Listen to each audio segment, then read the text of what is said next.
Hello, everyone. Welcome. This is the Our Turf Football Podcast. I am Dana. Joining me is Sonia and Lisa. And Lisa's little Ron Weasley. Lisa, you had to show him.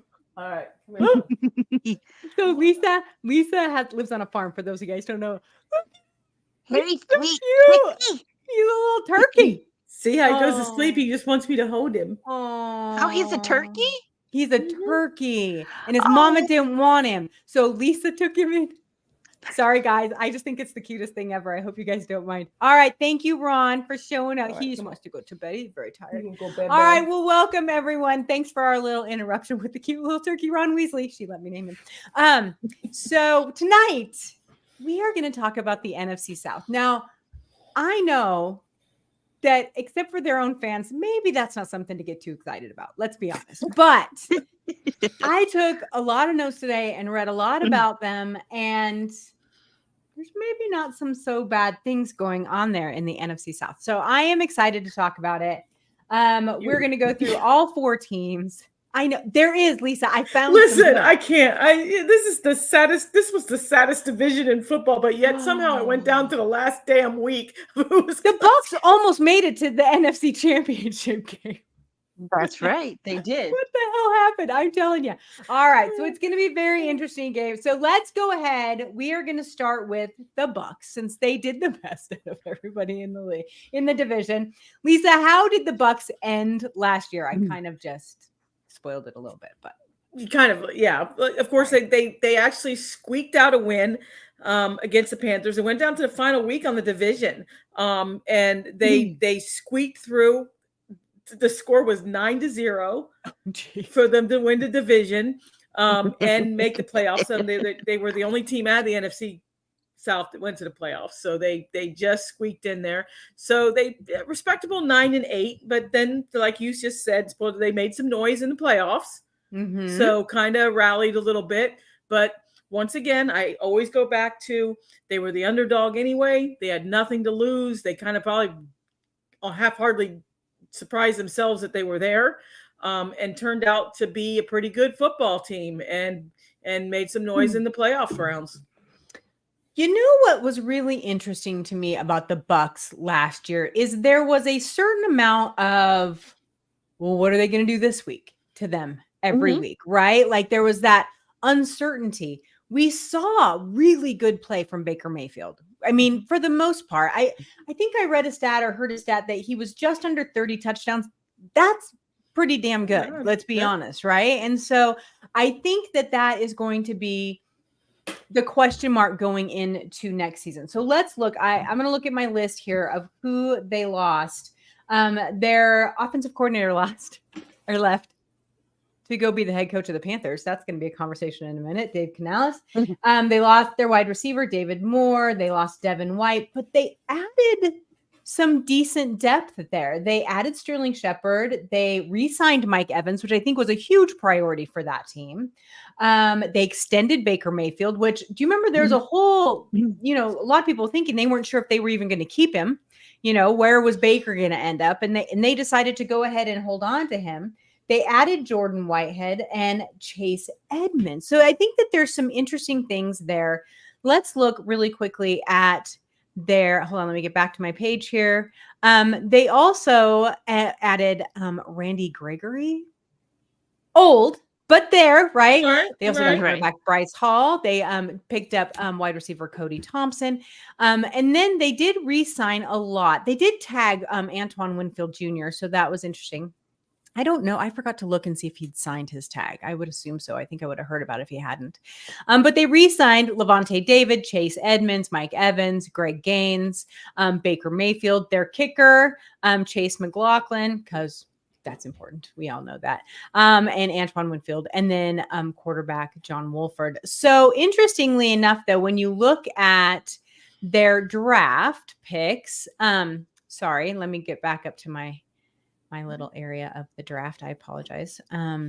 They really had a couple of interesting. Oh, I'm sorry, it's not listed on there for some reason. But they had an interesting draft, if I remember correctly. It was somewhat highly graded. It was kind of controversial. But let me pull that up really quick. Sorry about that, you guys. All right. Sorry. And now Graham of course, Barton. I'm confused. Graham Barton. Yeah, was the Graham Barton, the first, right? center, is who they picked up. Right. Then they got outside linebacker Chris Bracewell. They got defensive back Tyreek Smith, wide receiver Jalen McMillan, running back Bucky Irvin, guard Elijah Klein, and tight end Devin Culp. So they didn't focus in one area. They just went at what it looked like. And this is what I read on complete and total need for who they had at Right. the time, in what positions. Barton was considered one of the better draft picks for sure in the entire draft. So that would be good. So I think that'll be important because the one thing that they did have a lot of problems with was their offensive line. And then they had some inconsistencies and then injury. They needed some depth. And so I think that's really where these kind of came in. I think the biggest question, Sonia, and I'm going to turn this over to you, although Lisa would love to have this question, I'm sure, is the question mark about Baker Mayfield. So I mentioned Dave Canales, our offensive coordinator, is now the head coach within division, which is a big deal, you guys, to the Panthers. But the question that seems to be kind of looming out there is whether or not Baker can continue the success he had last year and then maybe even improve upon it. The Bucs defense was pretty okay. It wasn't bad. It was more they had troubles with consistency in their offensive production. I agree. I think signing Baker and giving him that deal, I think was probably bigger for his confidence than we're really gonna, than I think we realize. So I think that will be a good thing for them. He's got Mike Evans back. I mean, those are all good things going into this season. And so I think that they will be pretty decent, I think, going in. I mean, as long as they can keep that consistency up, I like that. I think Baker will have a pretty decent year this year. And as long as the new offensive coordinator, who I can't remember his name, is able to tailor where we at? Yeah. No, it's not Which Kubiak. one? No. Which one? No, We're in the still Bucs. the Bucks. Yeah. Oh, Yeah. Pay attention, Lisa. Right here. Focus. Sorry, Sorry. Lisa. Calm down, Lisa. I'm moving on. But I'm no, moving on. I see. But no, I think that as long as the new offensive coordinator is able to kind of, tailor things to him and really work with him well, I think that they'll be pretty much right back where they were. I think. That seems to be the question too, Lisa, about the Bucs, is that a lot of people are saying they're kind of primed for regression, right? Like they just that it's like it's the year. You get a feel. It's like they're going to struggle this year, but truly, and you're the quarterback whisperer, if they can get the same amount of play out of Baker and improve their defense at all, I think at minimum they'll be right back where they were this year. Maybe not as far into the playoffs, but the same. I think they had ended with 9-8 last year for their record. So I mean, that doesn't seem too far of a reach. No, and I think they got everything they expected out of him, I'm going to be honest with you, plus a little bonus.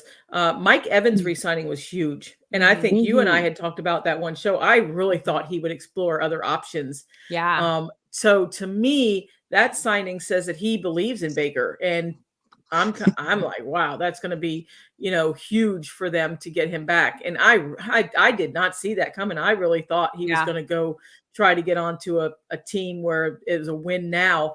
So that to me kind of speaks volumes for Baker and where he thinks he is and that they can win with him. Right. So a couple of comments out of here.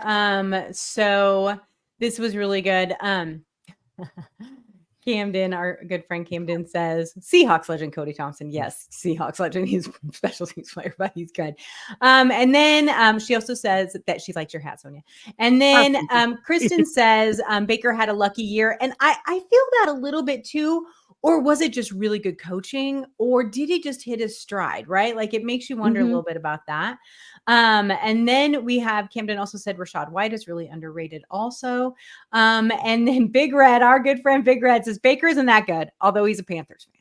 So, or they're a Panthers fan. So do with that opinion what you will. We're going to get to your Panthers. Don't think we're not. So, all right. So I think I had to be quiet right there. So I think what's going to be interesting with the Bucs is that we need to see if they're going to regress or are they going to build, or are they going to stay pat? And I think that with a coaching change up in offensive coordinator that I have a feeling it's not going to be as good, but because Canales is fantastic. We know he's a great coach. So I think that this could be a hard year for them. But at the same time, when you look at the rest of this division, it wouldn't be that hard to stay at the top of it, right? That could be really the interesting thing there. All right, so let's move on to the Saints. Also, lots of question marks around this one. Lisa, where did they end up last year? All right. The Saints actually finished a respectable second. They had the same record as the Buccaneers. They finished 9-8, but of course, the Bucs had the better record in conference. So they got the nod. They ended the season. The Taysom Hill experiment still was in full swing, was it not? Oh my goodness. Alvin Kamara they just didn't gel the way everybody thought they would. They do have a new coordinator coming in. I'll let Sonia kind of hit that. That's the Kubiak. Thank you. I was talking about with Derek Carr. So they're doing a total little offensive rebuild going on, right, with the new offensive coordinator. So they're looking to make some massive improvements. Hopefully they can stick with Derek Carr.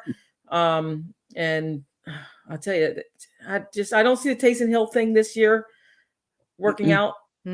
So hopefully that experiment's over. Did it ever work? I don't think it never did. But they just kept going.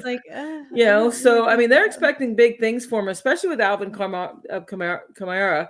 Clint Kubiak. So if everything works out, I think the Saints are going to make a little bit of noise, and so we should see, an end sort of similar. I don't know if it'll be that as bad as we were talking about, but you should see a little bit of a better improved New Orleans Saints team. Yes, for sure. So I think that when you look at, they were 9-8 the end of last year, they had a good defense, right? That wasn't ever in question. They weren't stellar, but they were good. So let me look up. I think that when you look at their draft picks, so let me look here. The biggest, there's one name we all know what's coming up, but I want to look at the other ones. I want to look at. So round one, obviously they take Fuaga, offensive tackle, huge for boy, that team, right? Huge boy, so important, so huge for the team. Derek Carr is a good quarterback. I'm not saying he's elite. Don't come after me, people. But that line was a disaster. An absolute disaster. And so they had to make that their priority. And they got probably the best offensive tackle, one of the best offensive tackles in the draft for sure. Then you look at everything else. They got Kool-Aid McKinstry, also really good pick, cornerback out of Alabama. Then they got Spencer Rattler. And we're going to talk about Spencer Rattler here. They did. But then we're going to talk. They got a wide receiver in Bub Means. They got another defensive player, Jalen Ford, a linebacker out of Texas. And then they got Christian Boyd, defensive tackle. And then Josiah, I think it's Israel is how you say it, offensive tackle with their last pick. So offense, defense. They knew they needed that line. They knew they needed a little depth in their defense. Even though it was good, they needed some depth there for sure. Spencer Rattler. Let's just talk about him for a minute. Well, I want to talk about the other one. So they lost Michael Thomas. I think that's probably the one major loss that fans were moaning about. They lost Michael Thomas. That relationship just soured. It was not good. However, did you see who they added? Flipping everybody. Chase Young. They got Stanley Morgan, who I really hope he was named after the financial company. I don't know why. It really makes me happy. Linebacker Willie Gay, Cedric Wilson. They got Nathan Peterman. Who knew? Who knew, right? I didn't even know he was still in the league. Right. And then they got, and I threw this in because this is a player who kind of tugs at my heartstrings. Safety Ugo Amadi, who played for Seattle for a long time. And he's just the sweetest thing. So I wanted to throw him in there too. But I think what's really interesting, obviously, is they have Derek Carr. They knew they needed to fix that line. They added offensive linemen, defensive linemen, and then threw in Spencer Rattler. And I'm going to be honest with you. Why the hell not? He was sitting there in the third round. Derek Carr gets hurt. You have this kid. Or, Sonia, is this going to be a camp battle to see who starts? Can Spencer Rattler really dethrone Derek Carr from starting? I don't think so. No, Lisa says no too. Okay. Yeah, no, I think he will stay. I think Carr will stay QB1. Spencer could make the case for QB2. I think that that would probably be his best move right off. It because he started off really great at Oklahoma and then he just went nowhere. Like he just Right. fell off the map, right? And then he had a decent-ish combine. Like I don't know if people were just hyping him up because they Yeah. could, but I mean he had a decent-ish. So that's why I don't think he's definitely not going to dethrone Derek Carr. QB2 at the best, I think is his max out. Yeah. It looks like Big Red agrees with you in comments. Derek Carr and Spencer Rattler are 1 and 2. I agree. Mhm. Lisa, you know a lot about this Spencer Rattler. If Derek Carr were to go down, if he's going to pull Aaron Rodgers, be out in the first 4 plays, 3 whatever minutes. that was, is Spencer Rattler someone you can depend on? Or is that No, I think there's I honestly think I still think they're going to stay with Jake Henner, however they say his name. He's still, especially from when you look at the reports that are coming out of the Saints camp and with Dennis Allen and what he has kind of said about Spencer Rattler is it's going to be more of a battle for the backup. But right now he his first couple plays. We're talking about practice. It's practice. But he was just out. Yeah, we're talking about practice. So this is going to be essential. Once again, that loss of that one preseason game is going to kind of hurt him a little bit because, right now, as far as Dennis Allen is concerned, it's Derek, Jake, and then Rattler. So it just kind of depends on if he can come get it together a little bit more with some experience under him. But I mean, I think it's going to be a battle for the number 2 position more than the number 1 position with Jake Henne. I can't say his name. Henne. Yeah. Henne. So Camden says Thomas has been gone for years because of his injured foot. That is true. Yeah. He's played 20 games in 2 years or 3 years or something. Yeah, you're 100% right. But still, I think that he was there. He was like a safety blanket for them. They, even when he was injured, he'd come in. Big Red, going to throw this in here. Rattler is the future for Who Dat. I'm excited to see him too, Big Red. I want to see what he can do. We'll see how that goes. This cracked me up from Camden. Derek Carr can't be dethroned by anyone but Gruden. Fair. I think that's fair. Yeah. But yeah, it'll be interesting to see what happens there with the Saints. Now, here's the thing. The Bucs and the Saints both have returning head coaches, right? In Dennis Allen and in Todd Bowles, right? The next 2 teams we're going to talk about, the Falcons and then the Panthers, brand new coaches. And that's brand new shiny stuff. They got all brand new shiny stuff. They got, well, I don't know. Is Kirk Cousins really shiny? I don't know. But his chains are shiny. But yes. What's interesting to me, when you look at these divisions that are so bad, and they always end up with new head coaches, right? Then what is that shakeup going to bring? What is that going to look like? I think that's really, really interesting. So let's go ahead and talk about the Falcons really quick. I think we have to start this out, and I'm going to do this a little out of order because I want to throw this. Lisa, tell us where they ended last year. And they ended up at 7-10 record, which I don't think surprised anybody because of the quarterback mess there. They they went to Desmond Ridder. So he ended the season with them. But it was a dismal end of the season for them. And then, like you said, they went 7-10 and then cleaned house. Cleaned house is the word. I looked them up on Over the Cap. Oh my God. I think they got rid of half their team. Now they brought some of them back. And a lot of them were, depth players or special teams players or whatever. However, the big conversation we're going to have is about Kirk Cousins and Michael Penix here in just 1 second. Right. But Jonnu Smith, tight end to the Dolphins. Taylor Heinicke, the quarterback. They re-signed him to keep him. Calais Campbell to the Dolphins. Apparently like Falcons players, Lisa. Who knew? Who knew? Cordell Patterson to the Steelers. Jeff Okudah to the Texans. Bud Dupree to the Chargers. Mac Hollins to the Bills. I mean, it goes on and on. However, they did bring in Ray McLeod, wide receiver from the 49ers, Rondell Moore, wide receiver from the Cardinals, Ross Dwelly, tight end from the Niners, Antonio Hamilton, cornerback from the Cardinals. They're all about the NFC West, that one, and the players that they added. And then they brought in a few other players here. What was interesting too, obviously, they did pick up Kyle Pitts' 5th-year option. And so that was really good. And then they added also a couple another tight end, Charlie Warner, who I don't know who that is, and Darnell Mooney, wide receiver. But I do think that it's interesting that they just, I call it a Yahtzee shake, right? They threw it all in, shook it, see what came out, right? And I appreciate that. And the reason that they could do that is because they have a brand new security blanket in Mr. Kirk Cousins. Now they did lose a 5th round draft pick because they tampered a little too loudly. Yeah. That was very we all know it's true. We all know that every team does it, but shut up about it. You don't lose your draft pick over it. I guarantee you they're like worth it, totally worth it to them. But the interesting twist on the Falcons, obviously, is, Sonia, that they have Kirk Cousins. They're going to bring him in. They're bringing in Captain Beige, and they're like, okay, here we go.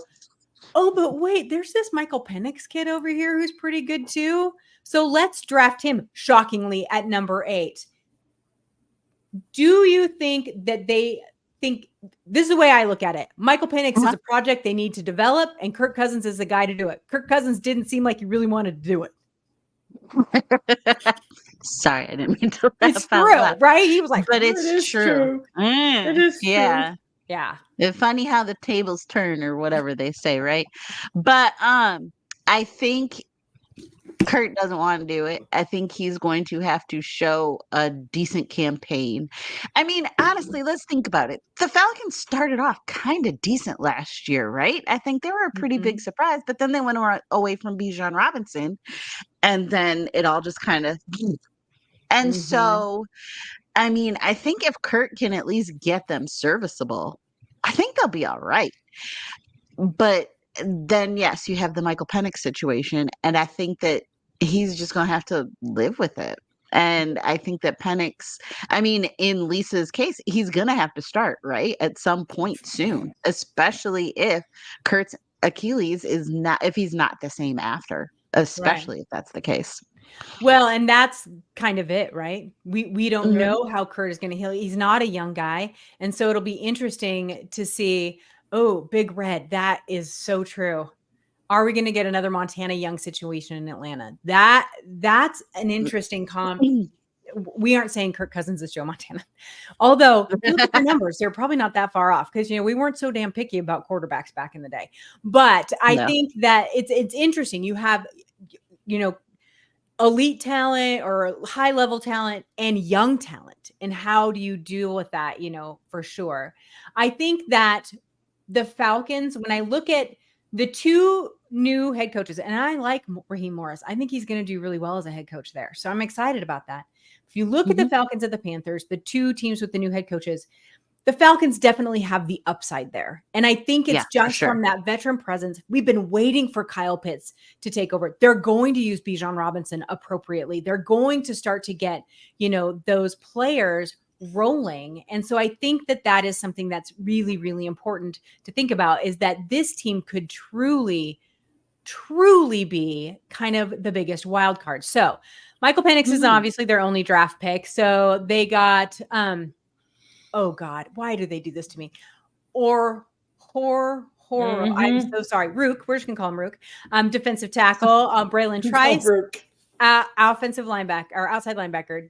Dorless, defensive tackle. Bertrand, interior linebacker. Do you see a theme here, ladies? Their next 4 picks are defensive players. Then they get a backup running back, they get a wide receiver, and then another defensive tackle. So they had a focus. They're like, our offense is going to be fine with Kirk Cousins at the helm. With that experience, we're going to use these players appropriately because we know for a fact they have not been used appropriately. And so I think that is going to be, they were fine there, but they knew their defense needed some help, especially probably with some of the offensive weapons that the Bucs now have, and they're going to have to deal with that within their division. I will still say, though, the Falcons-Saints rivalry is still my favorite rivalry in football. Those fans hate each other. They have such a good time. So if you've never paid attention when the Saints and the Falcons play each other, pay attention. It's lots of fun. I might try and go to a Falcons-Saints game this year. You never know. You should. That would be so fun. I want to go too. Give me a call. I can meet you there too. That would be awesome. 3 hours away. Yeah. So I think that the whole the whole focus of camp and of everything is going to be the Kirk Cousins panic situation. How has Kirk come back from his injury and that sort of thing? But that was really, while being at the draft, was really the shock moment of the draft, and it was a lot of fun to be there. So it was good. Yes. Big Red says, Penix Rattler would be fun to see in person. Right? He's like, the old guys are out. They're going to get hurt. They're done. Bring in the Jesus. new kids. Let's do it. Let's roll with Yeah, it. that would be a lot of fun. I know. That would be a lot of fun. And you know they're going to do it at the end of the season because we're going to have those division games. So it could be a really, really good game. Yeah. And could you imagine if Yeah, it's I'm like in really New thinking about it. Orleans? We could hit Bourbon Street. We could. Yeah. Oh, The Saints is the best away game you'll ever go to. Doesn't matter who they're playing. They're the most fun. Their fan base is the most fun. It's a blast. All right. So let's talk about the Panthers. ugh. I want to Bless start them. with saying this. I think Dave Canales was the perfect hire for their head coach. Dave Canales got absolutely every drop of everything he could out of Baker Mayfield. I Mhm. think he's going to really change the way we look at Bryce Young. I think he is going to come in and just grab him by, the shoulders, shake him a little bit, and get this team figured out. Lisa, where did they end up last year? They ended up a dismal 2-15. I mean, it was just dismal. They Mhm. failed on every cylinder they could possibly fail on. It was a tough swallow if you were a Panthers fan because all last year, all you got put down your throat was CJ Stroud. And it's true. always going to be the measurement of those two quarterbacks and how they could have had CJ Stroud and got stuck with Bryce Young and a 2-15 record. Is it not really fair, I think, to compare them, but I don't think it was Bryce Young's fault, but that's just it me. wasn't Bryce Young's Right. fault. Yeah. But when you see some of the tapes that we all saw and you saw CJ Stroud, you saw Bryce Young, I don't understand what they saw to make them pick him over CJ. I had CJ before him. You did. I did. Mhm. The kid just had that it factor to him. And I think it's that sixth sense that you can't explain, but you just look at it and like, wow. Yeah, I think know, we're talking about almost- him next week, aren't we? Yeah. And it's almost like you're watching, you're in your mind, you're like, oh wow, we're going into the sophomore season for both these guys. So is the sophomore slump gonna hit, or is it gonna be he just keeps wowing everybody? Right. Certainly a big change again for Bryce Young. You feel bad because we've talked about turnovers and coaching and how these rookie quarterbacks are dealing with different coordinators every single season. Right. So every single season, it's might be a different quarterback coach, might be a different offensive coordinator. So everything you just learned in technique wise goes out. It's almost like you're starting a rookie season again. Right. These guys just, and that does damage year after year. Yeah. And it's just True. like when we saw these young quarterbacks that come in with no offensive lines and they just get beat to hell. Yeah. And so with him, you just got to hope, like you said, Dana, coaching matters. Hopefully they got the coaching staff in that can help this young kid develop, because it's on him now. He's the starting quarterback. So it's going to have to be development, because honestly, can we technically say this is going to be another rookie season for him because we got a whole different change? So their roster took a bit of a hit, obviously. They lost Bradley Bozeman, their center, fantastic center.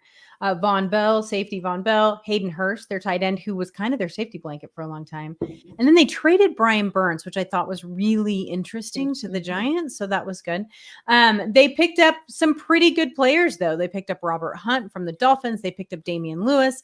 They picked up Ashawn Robinson, Dane Jackson, Josie Jewell. They picked up Jadeveon Clowney, Rashad Penny, David Moore from the Bucks in a division, and Jordan Fuller, the safety. So I think they really did. Dave Canales came in and was focusing on I want different. I need Yeah. this shake up here. He wants some good players. And I think pretty much all those. I don't know about Clowney. You guys know I don't like Clowney, but that's me. So if you look at their draft, though, in their first round, they got Buffalo's first round pick, number 32 overall. They had wide receiver Xavier Legette. And then they got running back Jonathan Brooks. They picked up linebacker Trevin Wallace, tight end Jadavion Sanders, cornerback Chow Smith Wade, defensive tackle Jaden Crumedy. Oh, like comedy, only Crumedy. I like that one. And linebacker Michael Barrett. Again, see a theme here? Linebacker, cornerback, defensive tackle, linebacker. So they know that their defense was horrific last year. So I think that is something that they focus on. This is not a one-year project, Sonia. This is going to be multiple years. And I get the feeling that they're going to hold on to Canales. This is not a one and done. He's got some time. Yeah, I feel like he's got time. I also feel that, like you said, it's just going to be a project. And a lot of it now is just going to depend on Bryce Young and how well he develops and how that looks. I mean, he's already, and you can't really take it from him, he's short. And so he's got that going against him too, right? So it's just, it really is all on his shoulders now. And how patient can they be? They did get a couple things in the draft that might be able to help him, but it really just all now falls on Bryce, and hopefully ownership will be patient with them and give them a couple years just to really kind of develop. It is probably like starting his rookie year all over again. And that, you kind of feel bad for him, right? Because, he had a crap rookie year. Now he's changing everything, and here we go again. So hopefully Canales and him can, mesh and he'll be able to develop him a little bit more. I wonder, and Big Red, I see. Oh, sorry, go ahead. Oh, go ahead. No, Big Red just said, is Clowney really what he used to be, or is he living off his college days? I have forever said he is living off his college days, but that's just me. Clowney. I don't know. The Buck Blogger guys give me such a bad time because they are like, every time you say his name, your face does this. And I'm like, I'm just like over it. Anyway, sorry. Hopefully, but you know what? He played for the Browns last year, right? Am I remembering that correctly? The Browns? I think so. I believe so. He had some really good games. Big Red. He had some really good games. He's just not everyday Clowney. Yeah. He's just not an every down Clowney. And that's been the knock since college with him. Right. He'll take plays off. And you can almost see it. I mean, it's like one game he's lights out, like you said, he'll do great. And then we don't hear his name for a couple quarters. It was the Ravens. Thank you, Kristen. I knew it was one of those ones over there. I just couldn't remember. It's just, Thank you, Kristen. Day off Clowney is what everybody calls him. Exactly. Yeah. The other player, Big Red for your heart, Rashad Penny, one of my favorite running backs in the league. He played for Seattle for years and was fantastic. Little injury prone at the beginning, but the Eagles got him last year, did never use him. I think he's got something to prove. I'm excited for you there. But I do think that bringing in David Moore gives, Bryce Young a little bit more of some weapons. They are trying, but I think it's going to, I agree with you. Yeah, it's going to take more. It's going to take more than that. It's going to take more. Yeah, for sure. I think that it is, if anything, if I were a Panthers fan, I would be okay with not doing well this year, just seeing improvement. And then the next year, give Dave Canales another draft, another free agency, and see what he can do with that. Definitely. Because I think that they're not in the same situation as the other three teams in this division. They have youth and time on their side, I think, right now. Where the Falcons, you have just, paid a ridiculous amount of money for an aging, injury-prone quarterback. You know what I mean? Who's boring? He's beige. But at the same time, they were like, but we stuck. You got insurance. You got insurance there. You got Allstate. Yeah, you're in good hands. You're in good hands. And then the Saints, they have Derek Carr, but they have a lot of pieces missing. You have the Bucks, who have Baker Mayfield, who has been high and low and high and low. And so I feel like while I don't expect the Panthers to win this division, I expect them to end up being last in this division. I almost am starting to wonder if they're in the best spot, because they have some time to build, and they will be able to see very quickly if Bryce Young can play in this league and be the guy he wants. And being his a second rookie year, it was a second rookie year without the nerves, and that actually might be really, really good. So we'll see how he does there. This division, I read as I was doing my research today, it's considered the worst division in football. I don't know that I agree with that. You had worse. I had mine was the saddest division. That's what my columnist guy said. It's the saddest division. But yet sometimes the saddest divisions can come out to the last games like it did. So I will tell you too, and just remember what we used to say about the Texans just a year ago. Yep. That team was a disaster, and look what it had. So a lot can happen in a year. For real. So I think while maybe this is the saddest division in football, I think it'll be the most interesting to watch because I think mostly they're the mostly even matched. You don't have one superstar who's going to stomp on everybody. Right. So it's going to be really interesting. All right, everyone. Well, that is our show for this week. We hope that you enjoyed it. Next week, AFC South. Lots to talk about there. We got a lot to talk about in the AFC South. And then the 16th of July is the NFC East. The 23rd is the AFC East. So we will finish this up as training camp starts. We're very excited. Little turkey. Bye, Ron Weasley. Bye, Ron. Oh, cute little turkey. I hope all of you join us. We are here every Tuesday on YouTube, on Facebook, on Twitter. But again, I remind you, if you are watching over on YouTube, or I'm sorry, over on Facebook or Twitter, come to YouTube. Chat with us in our chats. We love to talk. You see, we post them on here all the time. We have a great group of people that come and chit chat with us. And so we encourage you to do that. All right, everyone. We will see you next Tuesday. Bye-bye.